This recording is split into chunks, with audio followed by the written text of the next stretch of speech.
So despite the massive impact of the Security and Prosperity Partnership that it's going to have on the citizens of Canada, the U.S., and Mexico, the citizens of Canada and U.S. and Mexico have basically been left out of the picture. And I guess that this public meeting is hopefully a way of getting some of the citizens of Victoria and quite a few citizens of Victoria into the picture on information. The format tonight is a panel discussion and then questions and comments from the audience. I'll introduce the panel in a moment.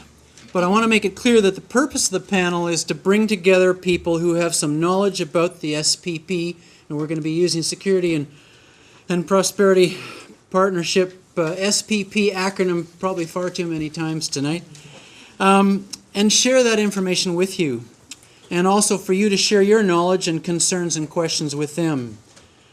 We do have two members of political parties here tonight, and we have two nonpartisan members, and the intent of the panel is to be broad-based information and not a political debate. So let me introduce the panel, starting on my far left.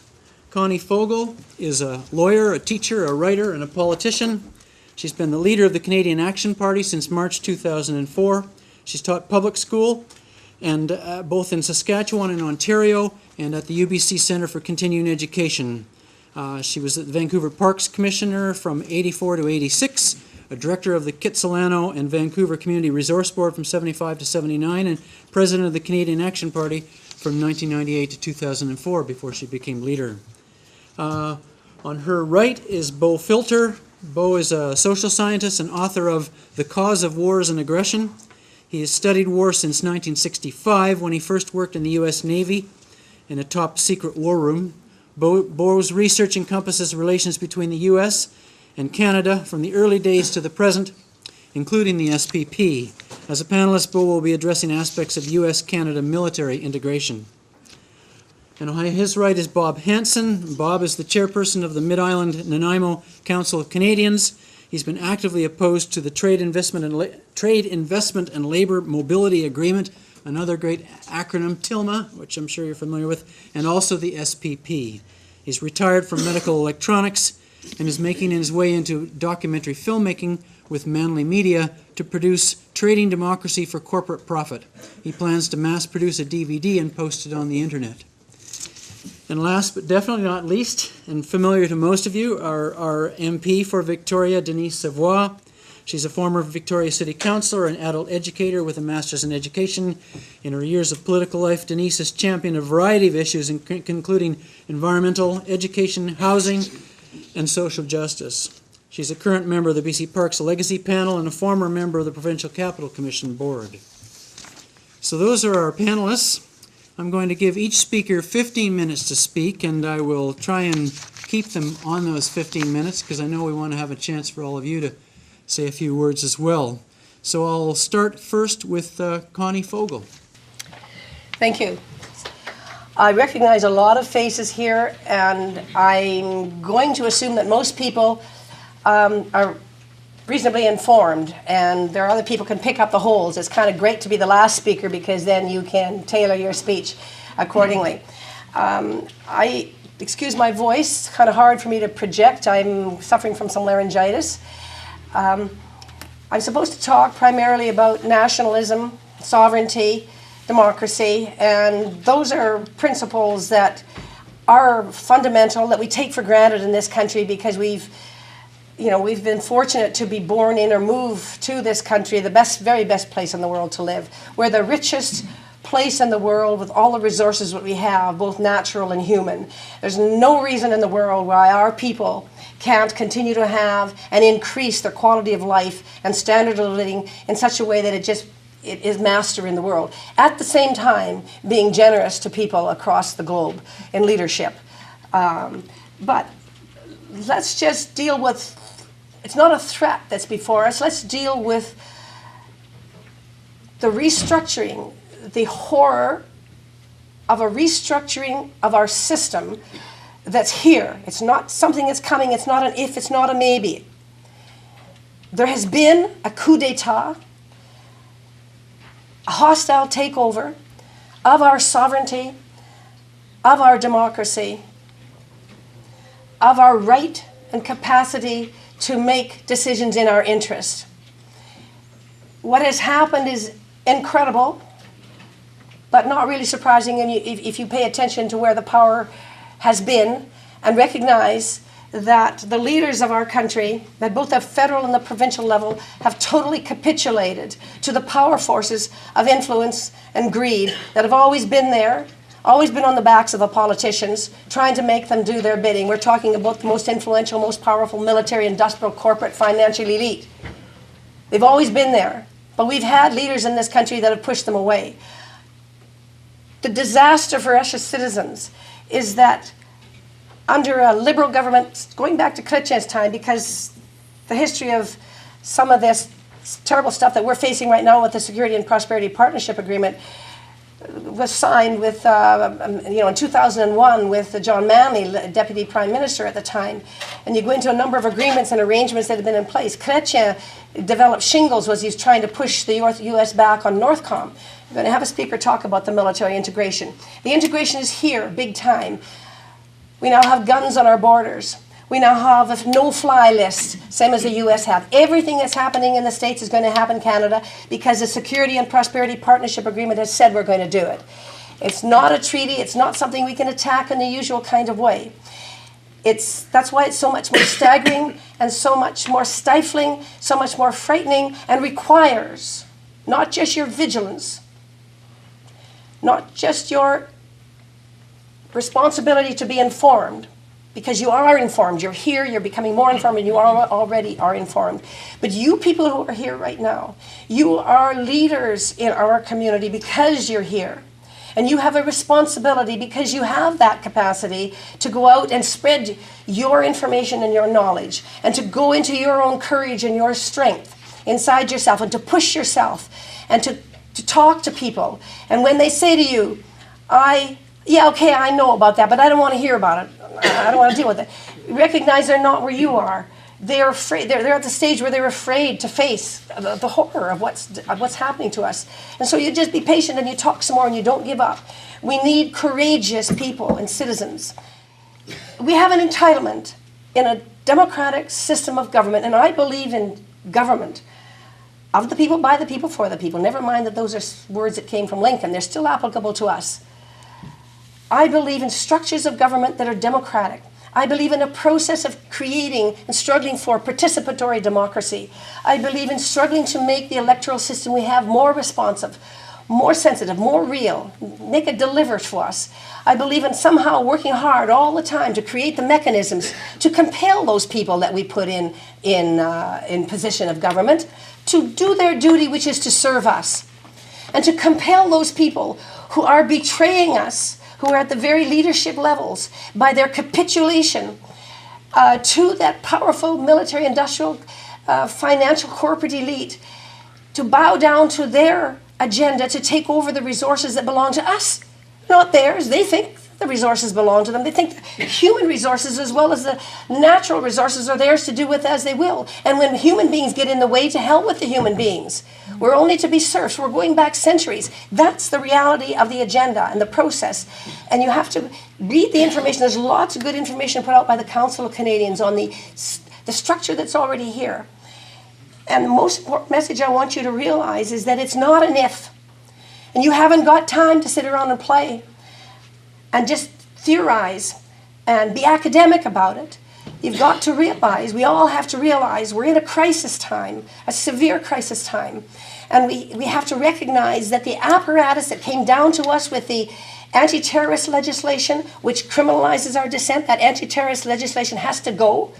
Every political party must, they all signed on to it, not one of them voted against it, but that's the foundation for the criminalization of the dissent, and that's the mechanism to create the security not for you and for me, but the security for this corporate, financial, military, industrial elite to prevent us from dissenting, to prevent us from saying, something wrong with this picture. That's not the way I want to live my life. I want there to be rules and regulations to protect me. I want there to be rules and regulations to set up a mechanism that guarantees I can have a good quality of life. I want there to be rules and regulation that make sure that the hard-fought struggles that working people have done over so many years can be retained so they can have good jobs and that the jobs stay here. We have a right to all of that apparatus. Let me just quickly jump to the fact that we've got a competitiveness council in Canada that's been created under the Security and Prosperity Partnership Agreement, which is the institutionalization, undemocratic, unconstitutional, but the institutionalization of the rule of us by that unelected, unaccountable, unrepresentative corporate, military, industrial, financial elite sitting at the right-hand side of Harper. Don't blame just the Conservatives. The Liberals started it. You can blame, they're all complicit, those guys at the headship. They've capitulated. So we've got, in Canada, here are the companies: Manulife Financial, Power Corp of Canada, Ganon Brothers, Suncor Energy, Canadian National Railway, Linamar Corporation, Bell Canada, Canfor, Home Depot, and Bank of Nova Scotia happen to be the cherry-picked group from the Canadian Council of Chief Executives that sit at the right hand of our Prime Minister and will be with them, along with their 10 others from each of United States and Mexico, and will be down there in Quebec next week telling our leaders what they're going to do. And we've had political people in this country who have said about this bragging about this directorship of people, just tell us what, they say to them, tell us what you want us to do and we will deliver.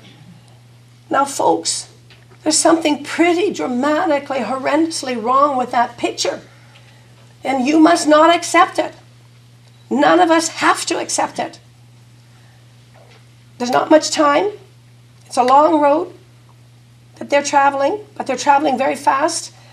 But you have a group of informed people here who are committed to work with you and for you and among you, to be the courageous leaders, to say no to these people. And I'm going to jump quickly to a line. Remember, the media is also complicit in ensuring that the people don't know what's going on. Because the media themselves, they're representations that are part of the Canadian Council of Chief Executives.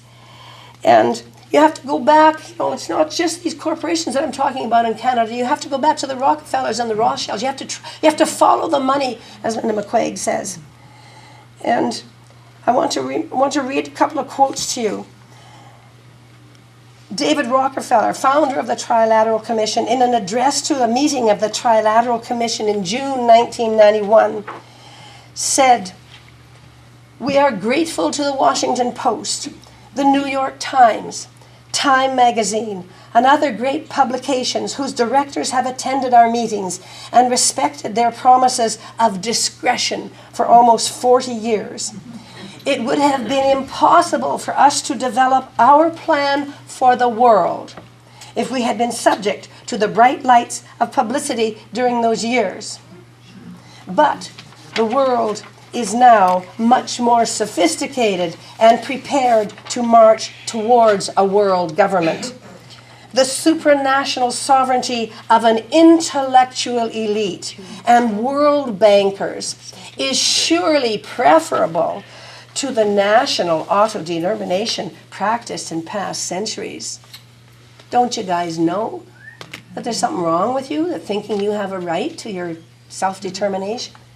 David Rockefeller. So these guys have been around a long time, thanking the media for the job of keeping us dumbed down. Then I want to jump to a quote from President Dwight Eisenhower, January 17, 1961, who gave a stern and necessary warning to the American people against the growing and dangerous power of the military-industrial complex. And he said, In the councils of government, we must guard against the acquisition of unwarranted influence, whether sought or unsought, by the military-industrial complex. The potential for the disastrous rise of misplaced power exists and will persist. We must never let the weight of this combination endanger our liberties or democratic processes. We should take nothing for granted. Only an alert and knowledgeable citizenry can compel the proper meshing of the huge industrial and military machinery of defense with our peaceful methods and our goals, so that security and liberty may prosper together. Now, I'm going to end on a word of hope, and I'm going to quote from Gandhi, who, when confronting people with truth, said, "First, they ignore you, then they laugh at you, then they fight you, then you win." I'm going to talk a bit about the Canada-U.S. military integration. I'm kind of on short notice, so I had to kind of scramble my notes.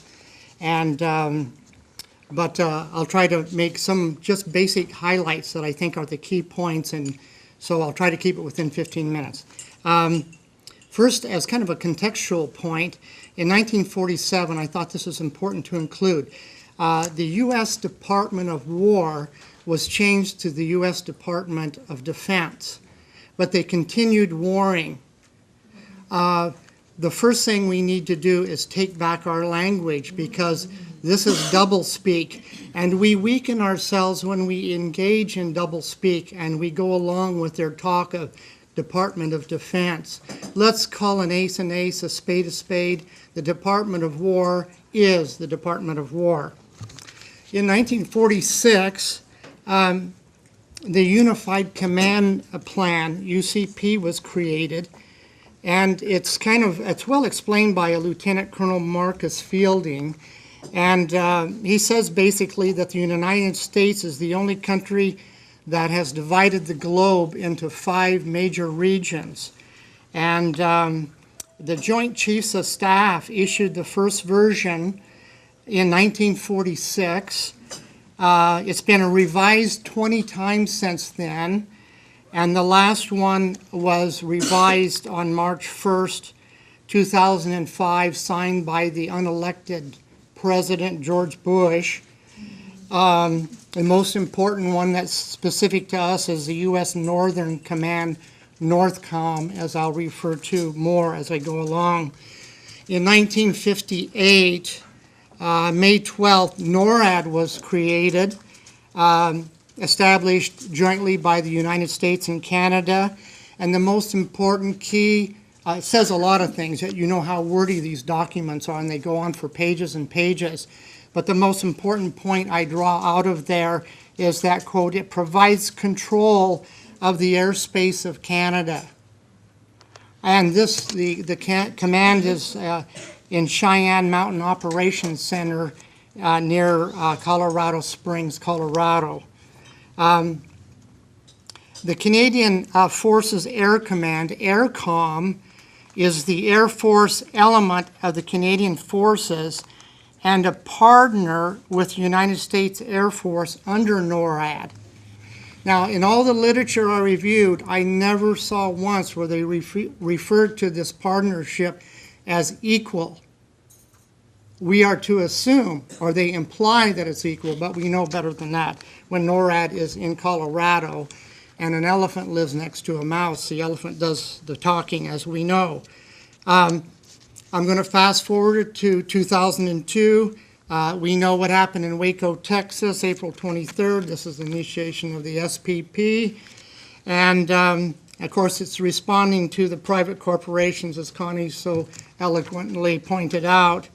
They also announced in 2002 NORTHCOM, which basically supersedes NORAD.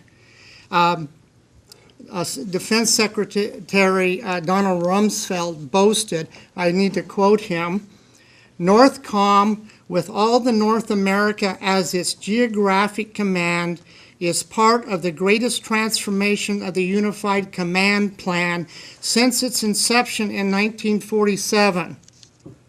Now this, of course, is a blatant violation of Canadian sovereignty, as Connie pointed out as well. And of course, all of this is paving the way for the North American Union. And of course, it's received a deafening silence from the press. CBC News, December 10th, 2002, Defense Minister John McCallum and Foreign Affairs Minister Bill Graham insist that the new bilateral planning group that had just been formed enhances Canadian sovereignty. Of course, we recognize, for us that know more about this, again, that's doublespeak. You use the argument of sovereignty to actually end sovereignty.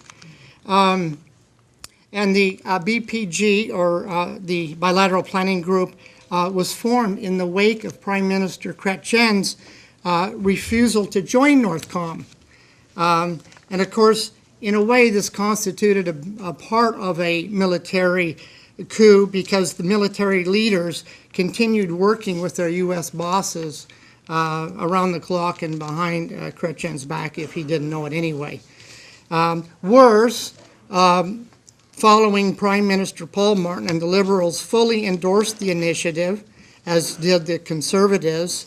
And of course, what we don't talk about enough is that this is a betrayal of the oath to uphold the Constitution and to uphold our Canadian sovereignty. As a result, Canada is now an illegal de facto member of Northcom, and the U.S. martial law procedures will be applied under FEMA, that's the Federal Emergency Management Agency. And parallel to this, Canada's new Ministry of Public Safety and Emergency Preparedness is what Professor Michelle Chavandowski calls a copy and paste of Tom Ridge's Department of Homeland Security. Now, I have to point out from my experience with the U.S. and a deep history with them that the Ministry of Public Safety actually mimics the U.S. Office of Public Safety, which has been in force for years. And I'd like to ask any of you if you know what an important agency or important thing that the U.S. is funded by the Office of Public Safety. Is anyone familiar with Office of Public Safety in the U.S.? Okay, well, they fund the U.S. Torture Training School at the U.S. Army base at Fort Benning, Georgia. It's been, people are protesting there almost day and night. Father Roy Bergeois is leading the protest. It's a beautiful effort. If you know of friends that live in the area, ask them to join him. Fort Benning, Georgia. Another important event then is 2007, June 18th. There's Canada's Department of National Defense Policy Group. A reason I want this to explain this a bit or share just some of the information from it is because it's so recent and it's updated as of June 18th. Some of the highlights out of there, I'm quote now, most important ally and war partner, of course we're talking about the U.S. and Canada, characterized as long-standing, entrenched, and highly successful. The relationship was validated, of course, by themselves, and bolstered in the wake of September 11th terrorist attack. Our cooperation is the bedrock of continental defense against threats. The centerpiece remains NORAD, which now has been subsumed under Northcom. The defense relationship now may be entering a period of change like no other, a new dimension with the threat of terrorism attacks. Of course, this is all based on 9/11, and as we now know, 9/11 is America's Reichstag burning. It's a twin of Hitler's machination for imperial power, and Bush obeys nobody, especially the rule of the Constitution. So the quote from the policy group then is, Canadians and Americans under NORAD command were the first military responders to the September 11th attacks. Well, we know that this is really a lie by omission. The scramble came after the attack, and that Cheney maintained orders to stand down. Are any of you familiar with the story of standing down? Some of you say no. I'll just give you a brief, a good many of you. That's great. A computer operator in the command center with Cheney was saying, 30 miles out, you're talking about the plane that's heading for the Pentagon, do the orders still stand? Cheney was silent. Plane 15 miles out, do the orders still stand? Finally, on the third interruption, Cheney said, of course they stand. Has anyone told you anything to the contrary? I'm going to just make a few highlights now under what I call aiding and abetting U.S. war crimes. In the 1980s, one example, a Canadian military warship accompanied the U.S. Navy when they mined the harbor of Corinto, Nicaragua. Some of you are probably familiar with this. And they were helping Ronald Reagan with his illegal war against the democratically elected Sandinista government. How many of you know that the U.S. was found guilty in the World Court? Oh, a good number of you. Great. Found guilty for a lot of countries too. Yes. And when it came to sentencing, what did the U.S. do? Nothing. They didn't show up. What would you expect, right? 1990s, we participated in the undeclared wars against Iraq, Somalia, and Yugoslavia. 1998, we joined the U.S. coalition that overtly bombed Afghanistan, Iraq, and Sudan. As we know, in 1991 was the collapse of the Soviet Union. And right behind it, Senator Edward Kennedy tried to cash in on peace and said, oh boy, now we can slash the military budget in half. And what happened? They killed the bill immediately, and the war against communism immediately turned into a war on terrorism, which, as we know now, is masking a war of terrorism. And we know that the terror events are needed to propel warmongers and the trillions of dollars of funds that have been lost. And dragging Canada in is critical for North American Union. Thus, fake terror events crucial have to take place on local soil. And of course, the purpose is to terrorize the Canadian public into accepting a police state needed for security. I'm going to give two examples. 2003, 24 Muslim men were arrested, allegedly planning the bombing of the CN Tower and nuclear facilities in Ontario. No evidence. 2006, 17 Muslims are arrested again, supposedly plan to attack facilities in Toronto and kidnap parliamentarians and behead the Prime Minister. Again, no evidence. To date, 650 arrests for terrorist suspects. 2 have been convicted on as terrorists, both overturned because their confessions were extracted under torture by the FBI. Then we can go on and talk about CIA flights landing in Canada, 74 since 2001, involving torture-related rendition. I've got more. I've got 2 minutes, so I'm going to I cut down here a little bit and just go to my conclusion here. We basically are faced here with illegal constitutional government and illegal plutocracy, which has been bought out to a large degree. The North American plutocracy, or corporate military state, wages wars of aggression around the globe for colonial purposes, supporting the old European model of self-anointed aristocracy subjugating the masses.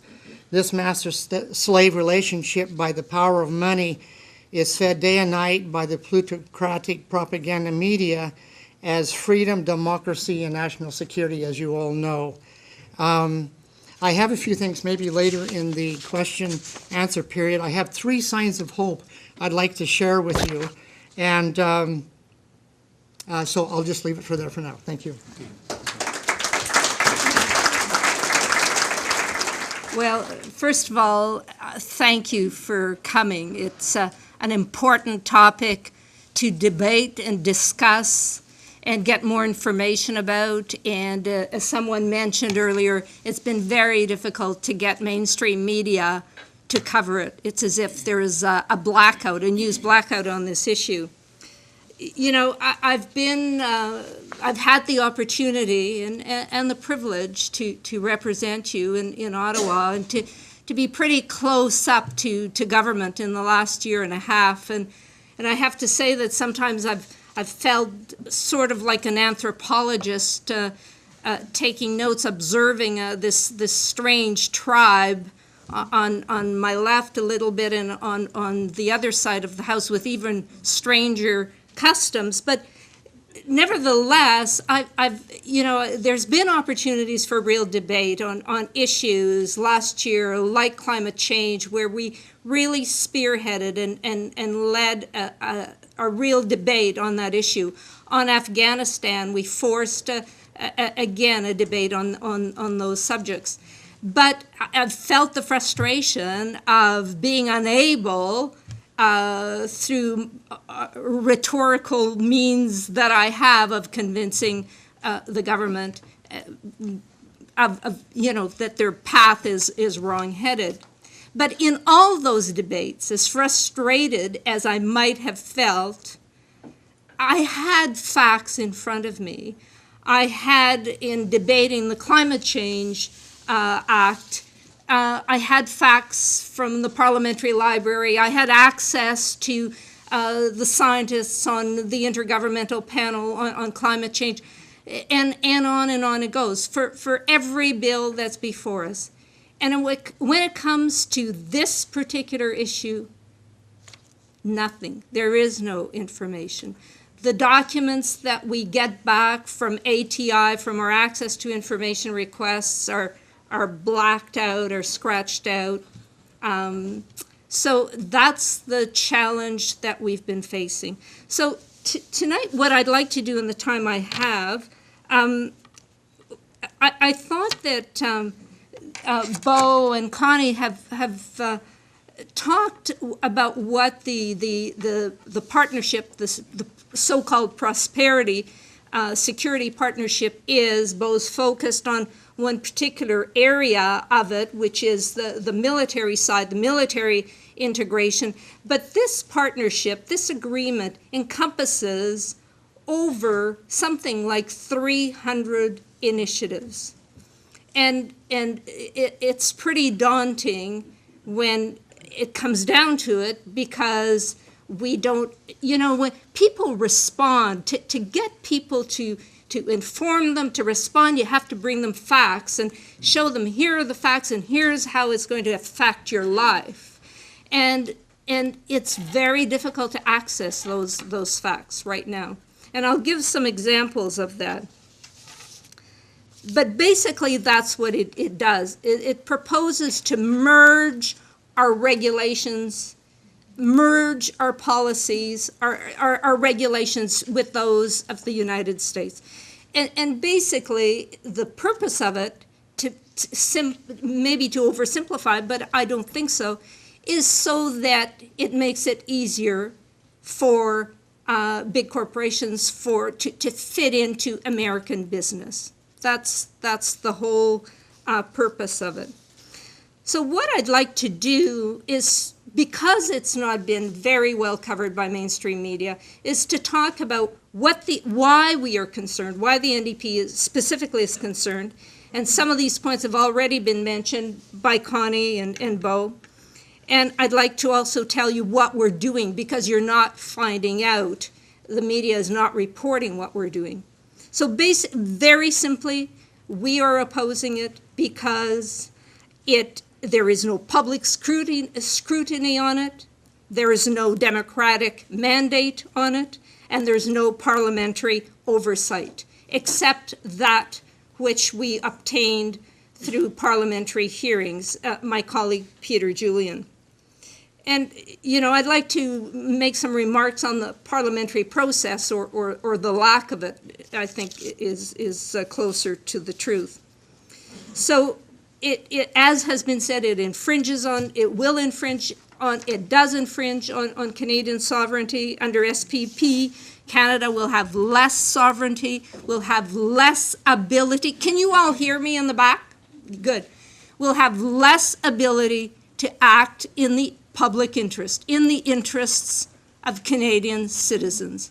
I think we're all aware of some challenges that were made under NAFTA, under the Chapter 6, the investor state provision by Ethel Corporation, where the Canadian government was sued for acting in the interests of its citizens and had to pay money to a corporation in the settlement.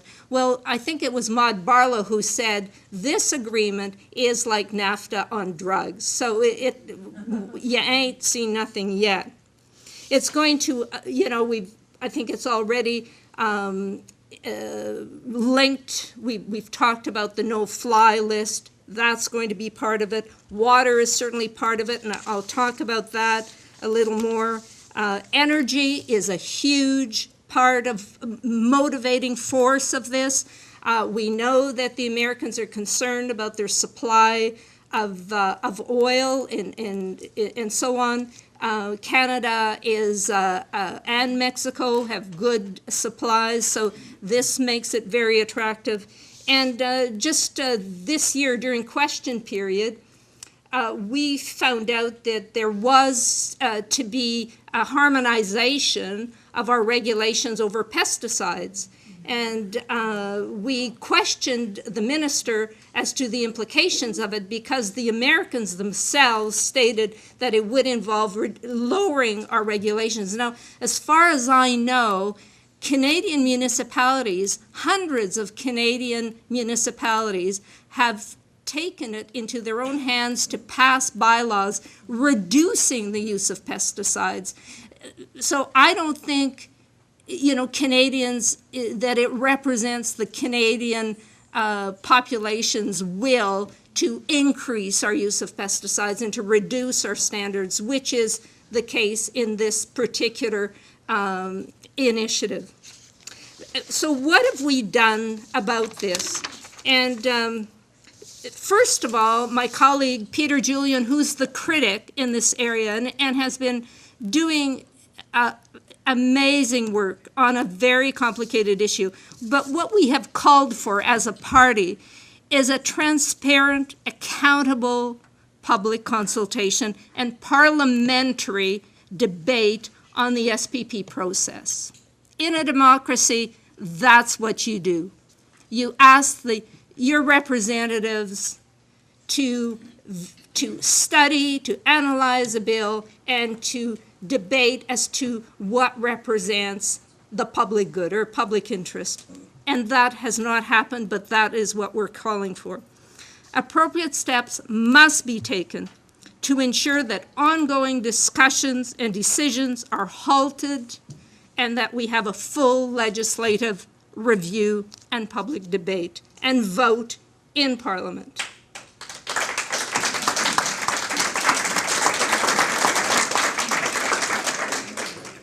Thank you. And Peter has worked to expose the push by stealth for deep integration. And I think it was Connie who mentioned this began in 05 in Waco, Texas, under then Prime Minister Martin. So what the Liberals did by stealth, the Conservatives are doing with a lot of vim and vinegar and enthusiasm. And what we're seeing is it's not new, it's just more vigorous, because we've seen governments ceding their authority transferring their authority to corporations. And basically, this is being done under the impetus of the Council, the Canadian Council of Executives, and the Council on Competitiveness, and those are made up of some of the corporations that have been identified already that are also tied in many cases to major newspapers like the Globe and Mail in English Canada, and La Presse for Power Corporation in Quebec. So Canada must take a firm stand on these issues. And the only way we're going to do that is by informing Canadians. Right now, the NDP is the only party in Parliament working actively in the House of Commons and with civil society to expose the risks of SPP. So, and here is just a brief list of what we've done. On June the 5th, 2006, the NDP, together with civil society representatives and other progressive legislators from the US and Mexico, coordinated and hosted the second tri-national forum in Ottawa to formulate a people-centered alternative to deep integration agenda. What we've proposed is a motion based on ethical and fair trade.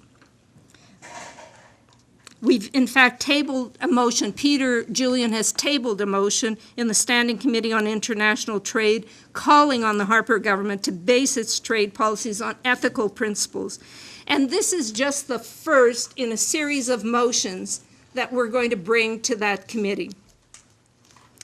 And what we succeeded in doing this year is in bringing parliamentary hearings on SPP into the committee, and many of the people that have been referred to, Maud Barlow came to speak, Laxer came to speak, many others, and it was because of these parliamentary hearings that we could begin to shed some light, to shed a little bit of light on this mysterious process happening behind closed doors that will affect our collective future. And so the importance of these hearings, how many of you have heard about these parliamentary hearings? A few, good. Well, you know, this wasn't very well reported. And yet it was. Does that surprise you, given the ties? And, you know, and I don't blame individual journalists. There's been incredible cutting of jobs in newsrooms, and the source of a story becomes the story across Canada. So it's understandable that there are ties to the folks who are pushing this agenda on Canada. So the NDP is going to be pressing to have these kinds of and larger, these kinds of town hall meetings across Canada. I have invited Peter Julian to come to Victoria. We're trying to, between his agenda and mine, we're trying to find a date, but we will get him here to speak to his experience on the committee and the kind of challenges he faces. I just want to go back here just for a second, because I talked about the parliamentary hearings and I forgot to mention a very important thing. We brought a motion to the House as a result of these hearings preventing bulk water exports. And it passed June the 4th this year by a vote of 134 to 108. All NDP were in favor. All the Conservatives voted against that. Most Liberals also. Most Liberals voted. It was divided. That's not surprising either. But some were absent and some abstained. Okay, 2 minutes. I'm gonna power through this. Just going back, one of the things we're doing on a regular basis, almost weekly, is we're making access to information requests to try and extract some information about what is happening. And we're circulating a petition that we're going to continue to present and table in the House of Commons. So I urge you, I realize that the print is very small. We're going to have it reprinted, but I urge you to distribute it to people you know at public meetings, and we're going to table every one of these petitions, and the voice of Canadians will be heard on this issue. And I just am going to conclude with the following comments. In my September or fall newsletter, I see my assistant kind of shuddering when I said September, but my fall newsletter, I'm going to dedicate most of the issue on SPP to give information. I'm going to be asking Victorians, how many Victorians know what it means, what they think of the government just turning over our natural resources, reducing or minimizing our regulations to fit into the American agenda. I'm really pleased to work with you all on this issue. I'm as concerned, obviously, as all of you who have come tonight to get information, and I think that we have to expose this attempt to conceal the real extent of the SPP agenda from Canadians. Basically, we are being refused information, and that cannot happen in our democracy. Thank you. The SPP will affect the food we eat, the air we breathe, and the human rights and civil liberties we enjoy. It will give an illegitimate corporate proxy to corporations by allowing corporate power to supplant the democratic authority of the people. Canadian democracy and democratic values are under attack with the SPP.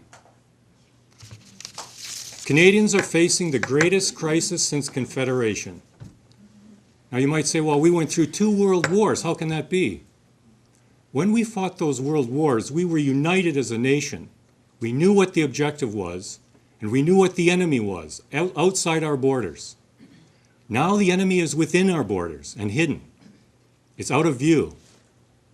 There's a silent, corporate coup d'etat going on.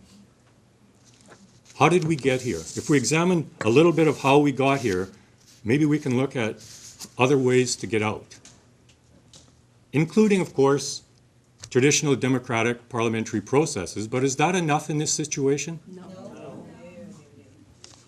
Well, let's examine the last 35 years.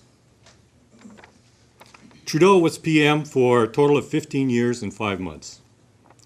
He was later hired by the Power Corporation of Canada, as was his assistant Ted Johnson and his clerk of the Privy Council, that's the deputy PM, who actually, that was Pitfield, who actually became the vice chair of Power Corporation.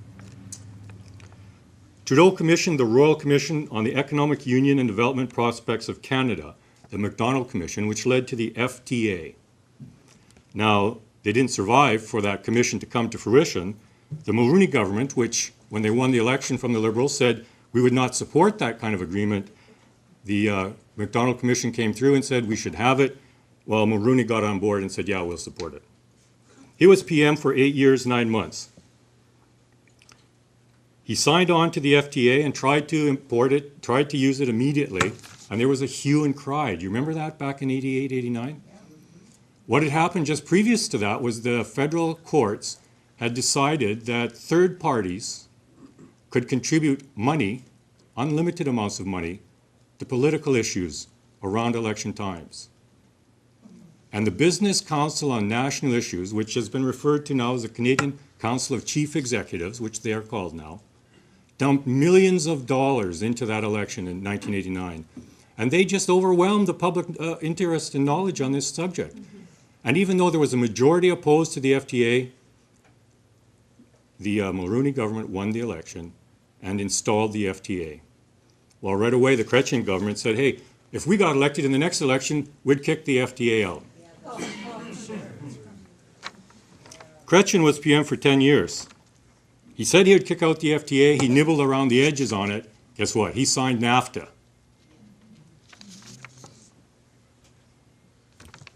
He was president of the Treasury Board in 1974 at a time when Canada's national debt was seen to have its exponential rise. Now we have massive debt. What is it, $600 billion? He worked for the Power Corporation of Canada in 1986. His chief of staff, Eddie Goldenberg, also worked for the Power Corporation. Chrétien's daughter married Power Corporation's son, Andrew. Paul Martin was PM for 2 years and 1 month. He signed the SPP. Well, that's great. He worked for Power Corporation of Canada in the 60s, and he purchased Canadian steamship lines from them, which has been his and his family's source of wealth.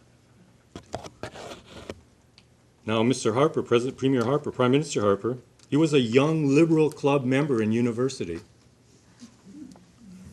But when Trudeau brought in the National Energy Program, he switched. He went conservative. He went conservative after Trudeau brought in the National Energy Program. The reason I bring up Power Corporation is because they're a major player in the Canadian Council of Chief Executives. They're the most represented group of all the 150 groups in the Canadian Council of Chief Executives. And they have major investments in the American private healthcare system. Billions. In their last fiscal year, they purchased an entire hospital. They're experimenting. Hired all the staff. Now they're the employer of the entire several thousand member hospital. They're in this process because they're in insurance. That's where the money is. Now, I don't know if you've seen the movie Sicko, which is now moving up ahead to be the most popular documentary of all time in the United States. Well, I wonder why. The greatest cause of personal bankruptcy in the United States is medical bills. There was a transcript on Amy Goodman's Democracy Now! Website where she was interviewed in Sicko, and she said that a doctor denied a patient medical care that she felt, was probably necessary, and that patient died, and she received benefits from the insurance company. So what we've got happening here is something that transcends by far the democratic processes we're familiar with. We can't use the normal tools we've used in the past, and time is wasting. Look at this Harper government. They're moving now to go to a 2009 finish date for the election. This is a minority government. When was the last time we had a minority government go to term, full term? And look what we've got on the table. SPP. How did this happen? This is a grave error in our system. And we've already heard about corporate control of the media and media concentration in this country. We have the greatest level of media concentration in the developed world, more than the States. How do we get the message out? Well, if you look at a little bit of that history of NAFTA and where we're in here with British Columbia and the Trade, Investment, and Labor Mobility Agreement, well, it's interesting that when NAFTA came out and was signed by the Liberal government, Chrétien government, they actually didn't have the authority to enforce NAFTA. It's beyond their constitutional jurisdiction. It was treading on ground that was actually in the domain of the provinces. NAFTA came out in January 1st, 1994. That's the same year that the Agreement on Internal Trade was signed in Canada.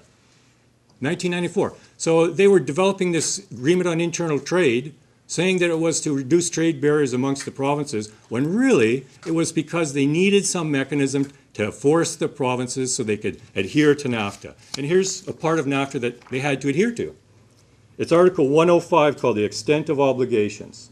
It says, the parties shall ensure that all necessary measures are taken in order to give effect to the provision of this agreement, including their observance, except as otherwise provided in this agreement, by state and provincial governments. The AIT put forward as an agreement to reduce trade barriers amongst the provinces was actually to force compliance so that we could get on board with NAFTA. Well, in the AIT, Article 1800 allowed the provinces to form agreements amongst themselves. Well, this is interesting because that's the jurisdiction of the federal government. That's curious. What did the provinces come up with? BC and Alberta, well, we've heard of it. It's called TILMA, Trade, Investment, and Labor Mobility.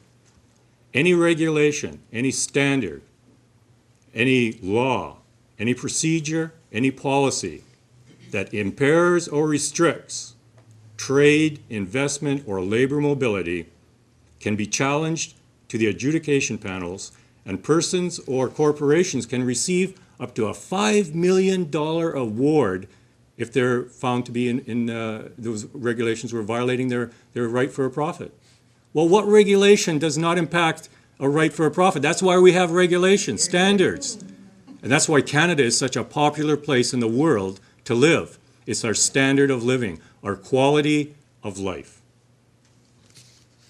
Recently at the Canadian Council of Federation, it's a group that all the provinces and territories belong to, Shirley Golden, the CEO of the Conference Board of Canada, CEO and President, said that what makes Canada competitive is the quality of life in our cities. Cities contribute a huge amount to the gross domestic product of provinces. In Toronto, it's like 40%, 45% of the entire provincial gross domestic product comes from the city of Toronto. In Vancouver, it's like 40%. And it's the quality of life in our cities that attracts people and raises our competition, our competitive edge.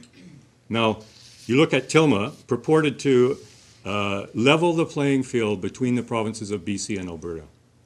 It's not. It's to soften the ground for the Security and Prosperity Partnership Agreement. They are coming about in the same process. They're secretive. They come up with the same conclusion, the same end product, and that is the destruction of the democratic authority of the people. Well, what do we do about this situation? If you can't get the message out, you're really at a disadvantage. We can talk amongst ourselves, and we should. We should raise this issue with people we know and people we don't know. And we should put this issue in front of everybody. We should write to our elected representatives. Don't be shy, get it out there. We should go to them, make presentations, tell them what you feel. That won't be enough. We have to work on projects that push these issues into the public domain in a massive way, like never before. We have to use technology to our advantage.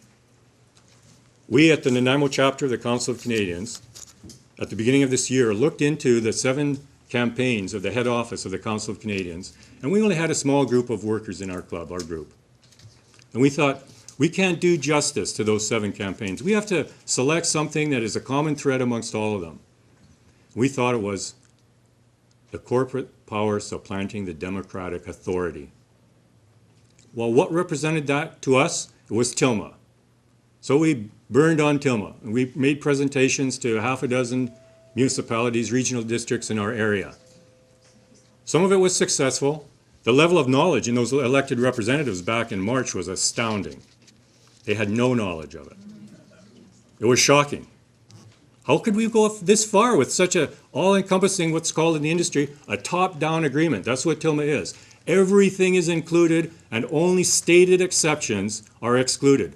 And within the agreement it says, those list of stated exceptions every year shall be examined to see if they're still to be on that list.